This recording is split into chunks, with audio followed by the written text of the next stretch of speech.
Épître de Paul aux Éphésiens, chapitre 1. Paul, un apôtre de Jésus-Christ, par la volonté de Dieu, aux saints qui sont à Éphèse et aux fidèles en Christ Jésus. Grâce soit à vous et paix de la part de Dieu notre Père et du Seigneur Jésus-Christ. Béni soit le Dieu et Père de notre Seigneur Jésus-Christ, qui nous a bénis de toute bénédiction spirituelle dans les lieux célestes en Christ, selon qu'il nous a choisis en lui avant la fondation du monde, afin que nous soyons saints et sans reproche devant lui dans l'amour. Nous ayant prédestinés à l'adoption comme enfants à lui-même par Jésus-Christ, selon le bon plaisir de sa volonté, à la louange de la gloire de sa grâce, à laquelle il nous a rendus acceptables dans le bien-aimé,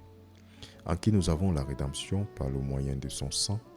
le pardon des péchés selon la richesse de sa grâce, en laquelle il a fait abonder envers nous en toute sagesse et prudence, nous ayant fait connaître le mystère de sa volonté, selon son bon plaisir, lequel il s'est proposé en lui-même, afin que dans la dispensation de la plénitude des temps, il puisse recueillir ensemble en un toutes choses en Christ, tant celles qui sont dans le ciel et celles qui sont sur la terre, c'est-à-dire en lui, en qui aussi nous avons obtenu un héritage, étant prédestinés selon le dessein de celui qui effectue toutes choses d'après le conseil de sa propre volonté, afin que nous soyons à la louange de sa gloire, nous, les premiers à nous être confiés en Christ, en qui vous aussi, vous vous êtes confiés après que vous ayez entendu la parole de la vérité, l'évangile de votre salut, en qui aussi, après que vous avez cru, furent scellés de ce Saint-Esprit de la promesse, lequel est le gage de notre héritage jusqu'à la rédemption de la possession acquise à la louange de sa gloire. C'est pourquoi moi aussi, après que j'ai entendu parler de votre foi dans le Seigneur Jésus et de votre amour envers tous les saints, je ne cesse de présenter des remerciements pour vous, faisant mention de vous dans mes prières, afin que le Dieu de notre Seigneur Jésus-Christ, le Père de gloire,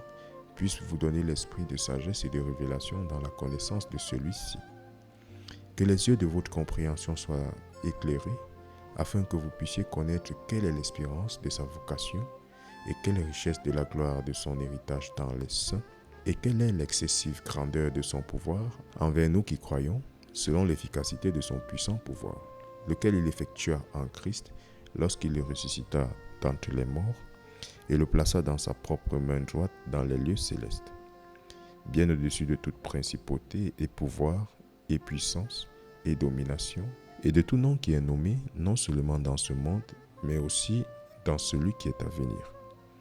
Et il a mis toutes choses sous ses pieds,